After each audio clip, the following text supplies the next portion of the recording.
Alam niyo mga kasama, itong nangyayaring korupsyon, grabe talaga. Nagsama kami. Andyan si June Esperon, Alcusi, nakasama ko yan sa kabinete. Hindi ganito. Dati, bibigyan ka 70 million. Sasabihin sa'yo, 40 million local projects. 30 million para doon sa mga ayuda. Ilagay mo sa ospital, ilagay mo sa DSWD. Alam niyo ho, magkano ngayon ang pondo ng bawat congressman?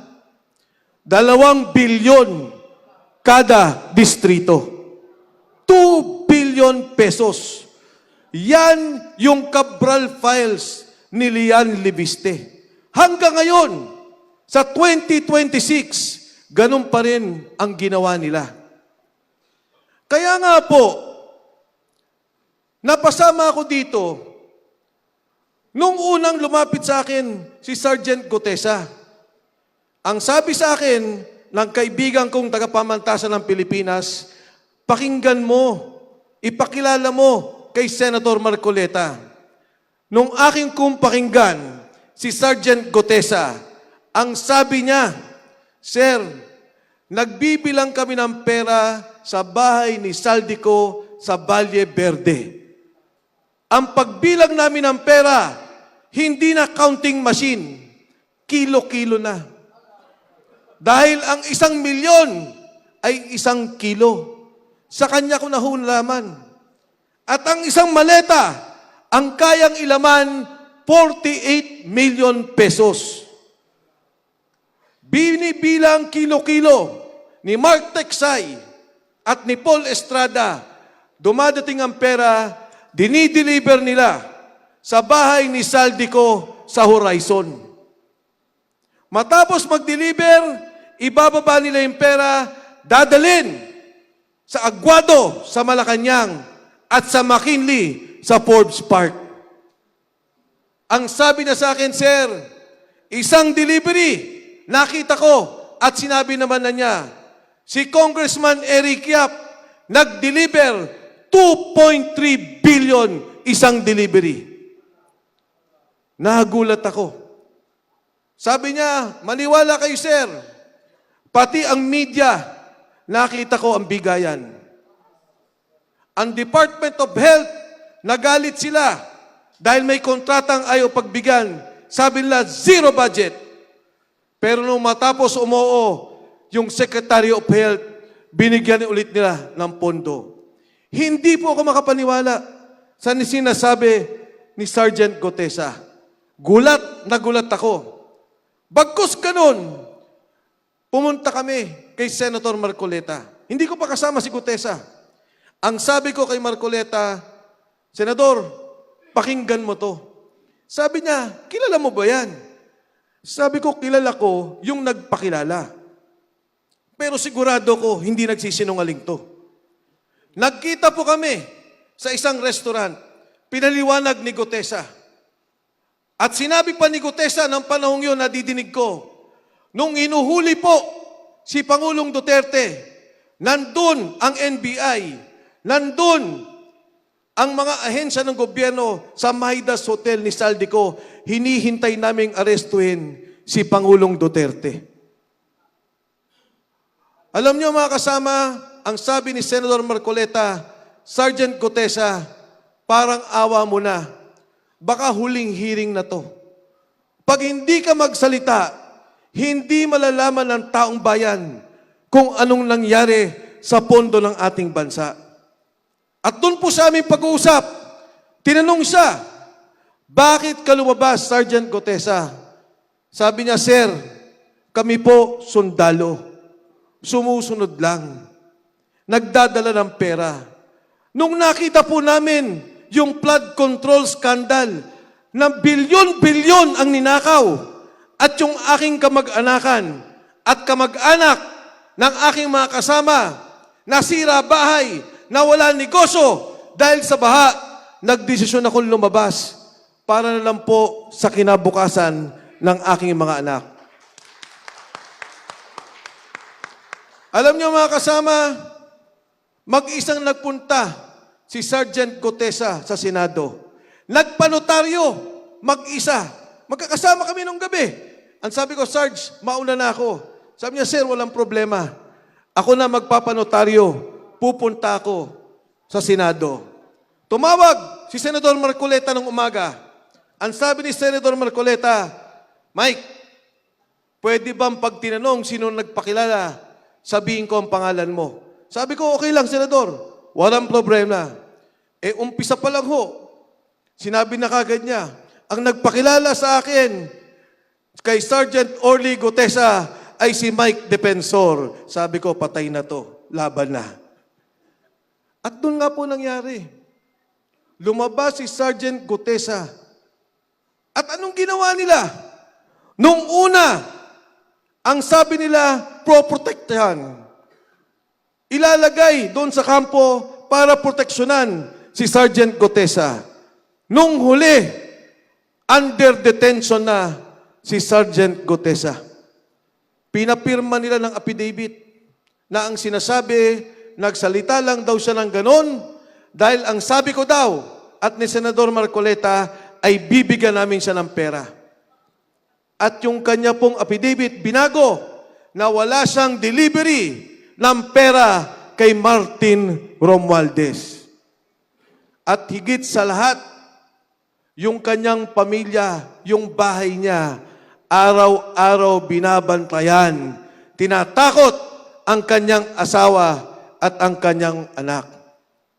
Hindi ba ang sabi ni Bongbong Marcos, alamin natin ang katotohanan? Hindi ba ang sabi niya, mahiya naman kayo? Bakit nagsasalita ng mga tao? Ginigipit niya, kinukulong niya. Tayo, nagalit, ay pinakapatungan ng kung ano-anong kaso. Dahil po ang totoo, siya ang mastermind ng nakawan sa bayan na to. Kaya nga po, nung lumabas yung 18 Marines at kausap ako ni Attorney Baligod, ang sabi ko sa kanya, tutulungan ko kayo. Bakit? Ayokong mangyari yung nangyari kay Gutesa sa 18 Marines. Ayokong ikulong sila, takutin ang pamilya at papirmahin mag-affidavit para baguhin kung anong nalalaman nila. At magugulat po kayo. Kaya pala na-impeach si BP Sara. Milyon-milyon, male-maleta, folder na binibigay sa mga miyembro ng Kongreso para ma-impeach si Inday Sara Duterte. Yan po ang ginawa nila. Tinanong ko, nung kay Laila de Lima, totoo ba na nakita nyo? Totoo, sir. Kasi pala, itong 18 Marines, pinagdi-deliver ng pera ni Saldico kay Martin Romualdez. Pupunta doon sa townhomes, sa Forbes Park. Sasabihin ni Martin, pengi ako na 20 na folder. Magdadala ng folder doon. Nakita nila pumasok si Laila de Lima. Nakita nila pumapasok yung mga kasamahan sa Kongreso. Paglabas, yung perang binalot nila, yun ang bit-bit-bit-bit. Kaya sabi ko sa kanila, bakit hanggang ngayon, hindi nila imbestigahan ang mga sundalo? Dahil alam nilang totoo na tumatanggap sila ng maleta. Totoo na tumatanggap sila ng pera. Kaya mga kasama, itong away sa Senado, hindi to away ng impeachment. Alam nila na hindi nila kayang impeach si BP Inday Sara Duterte. Alam nila na wala silang numero. Ang takot nila ay ang Blue Ribbon Committee hearing. Ang takot nila ay lumabas ang katotohanan. Ang takot nila ay ituro kung sino ang nagnakaw sa kaban ng ating bayan. Kaya mga kasama, doon sa nagtatanong, sabi nila, ano ang reaksyon mo doon sa kaso nyo ng plunder ni Senador Marcoleta. Alam niyo, ang plunder, non-bailable. Ang sagot ko sa kanila, tumatawa ko at natatawa ko dahil wala kayong kaso. At alam ko na takot lang kayo na maungkat ang totoong nagnakaw. Yung mga nagsasalita laban sa korupsyon, may kaso. Yung mga nagnakaw, yung nagplunder, yung kasama sa flood control, malaya, walang kaso, pinoproteksyonan pa ng gobyerno ni Bongbong Marcos. Sino ang hindi magagalit? Alam niyo ho, ang may kaso sa flood control, 10. 10 lang. Ang kilala ko lang nga lang 5. Sino ba? Si Yusek Bernardo, naging state witness pa. Si Alcantara, naging state witness pa. Si Bryce Hernandez.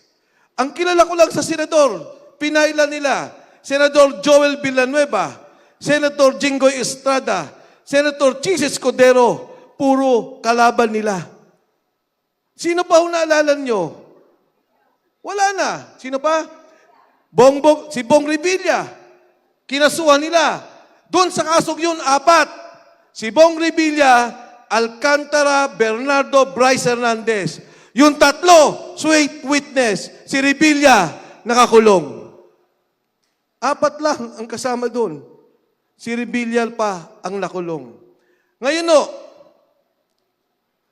nung nakita kami ni Senator Bato, bago siya pumunta ng Senado, pinagtatawanan siya. Ang sabi sa kanya, gumagawa siya ng kwento, takot siya. Nakita niyo nangyari. Hinabol talaga siya.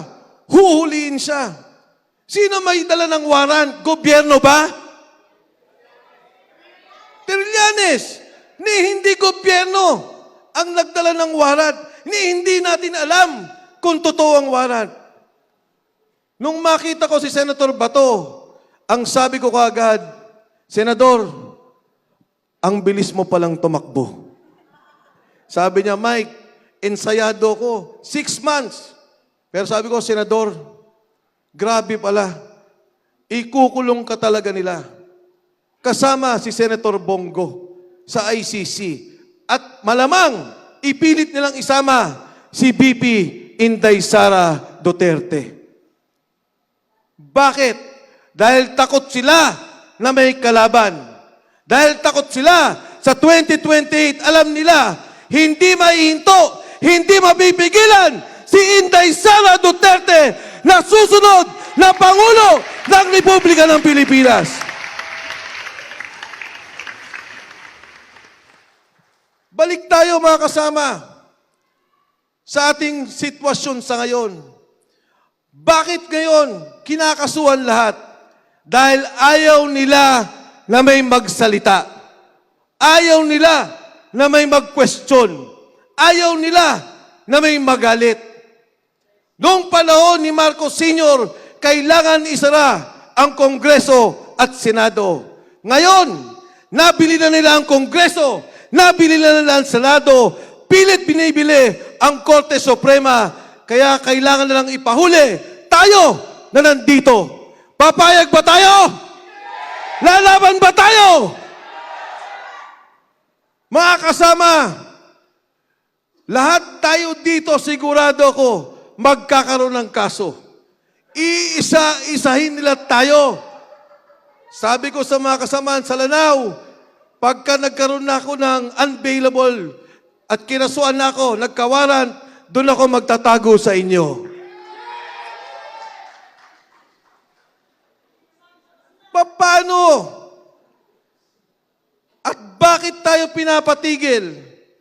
Dahil sa trilyon na ninakaw nila. Trilyong piso ang ninakaw na pondo. Sa Kongreso, bawat proyekto bibilin mo. At si Saldico mismo nagsabi, 30% bawat proyekto. Pag kumuha ka ng 1 bilyon, ibibigay mo agad kay Saldico ang 300 million. Kaya po ang nangyari, Ang sabi ni Saldico, yung 100 billion ni BBM, hindi lamang 2025, 2022, 2023, 2024, 100 billion. Bukod pa sa delivery ng pera. Anong sabi ng mga marino? Sir, tinanong ko, magkano ba ang delivery? Sir, minimum 500 million pesos. Minimum. Gano'n ang pinakamalaki? 4 billion pesos. Kailan ang delivery ninyo? 3 times a week. 3 beses, 1 linggo ang delivery nila. Nung lumabas ang 18 Marines, ang sabi nila, sinungaling. Hindi totoo. Eh sabi nyo, si Saldico magnanakaw. Di ba? Sabi nila, si Saldico ang mastermind.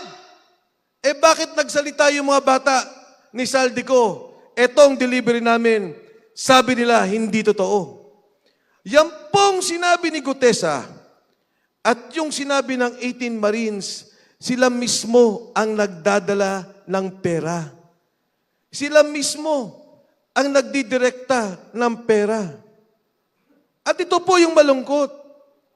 Nung kinausap ko ang 18 Marines tungkol kay Pangulong Duterte, kinwento nila sa akin, pagdating ng airport, susunduin na nila ang commissioner ng ICC. Dadalin sa hotel, may susi na bayad na nila. Dadalin doon sa Raffles, sa bahay ni Saldico, doon sa Maidas, sa hotel ni Saldico. At dadalin doon ang mga witness. Bit-bit ni Senador Trillanes. Ibinuo ang kaso 2023. Ibinuo ang kaso matapos ang eleksyon. Pinagplanuhan na ang Pangulong Duterte. Kaya po yan ang ginawa nila, kidnapping. Kinidnap ang Pangulo. Kinidnap ang isang Pilipino, isinurrender sa banyagang batas at banyagang korte. Matapos dun, anong sinunod? Si Inday Sara Duterte, impeach. Impeach.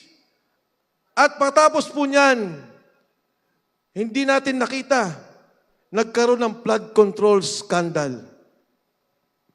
Nakita ngayon yung ninakaw na pera, maraming nagsalita, maraming nagalit, marami ang patuloy na tumutuligsa. Pero lahat yan, kinakasuhan nila. Ang huling usapan ng Kongreso at Senado, ang gusto nila, extension ni BBM. Extension ng Kongreso. Sabi nila sa mga congressman, eto pera, eto ang proyekto, at huwag kayong matakot dahil ma-extend ang Kongreso, extended si BBM, maligaya na naman ang araw ng mga buwaya sa Kongreso. Ngayon mga kasama, binabalik ko ang tanong sa inyo. 1986, nagkarevolusyon, magmula ng 1972 na martial law. Ngayon po, nakikita natin, muling ibinabalik ang martial law sa ating bansa. Kaliwat kanan ang nakawan ng pondo. Lalaban ba tayo? Lalaban ba tayo? Kayo ba ay natatakot? Kayo ba ay mapapatahimik? Kung ganoon mga kasama, patuloy po natin palakasin ang ating grupo. Patuloy po natin palakasin ang ating samahan. May pera sila, may baril sila, pero tayo, mas malakas ang laban natin sa kanila.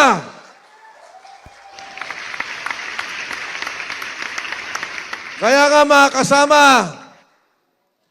lumapit kami ni Speaker Bebot Alvarez sa ating pinuno ng ating samahan. Ang sabi namin sa kanya, Mayor, kailangan namin ng isang leader. Kailangan namin na may tumayo bilang simbolo ng aming pagkakaisa.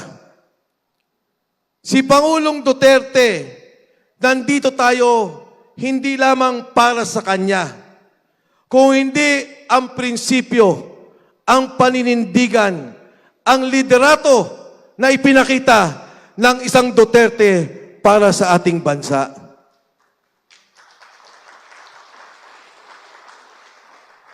At kailangan natin ang taong to. Ang totoo, sa daan-daang pagkakilala ko sa kanya, ni walang interes to sa politika. Walang interes sa pera. Walang interes sa puder. Ang interes nito, protektahan ang iniwang legasiya ng kanyang ama at proteksyonan ang sambayanang Pilipino. Matatawa ka talaga. Yung mga Marcos, grabe, katalamak sa poder. Ayaw bumitaw. Ayaw mawala. Ang mga Duterte, ayaw maging presidente. Umaayaw, umiiwas. Dahil alam nila, sakripisyo at trabaho para sa sambayanang Pilipino. Yan ang tatak Duterte.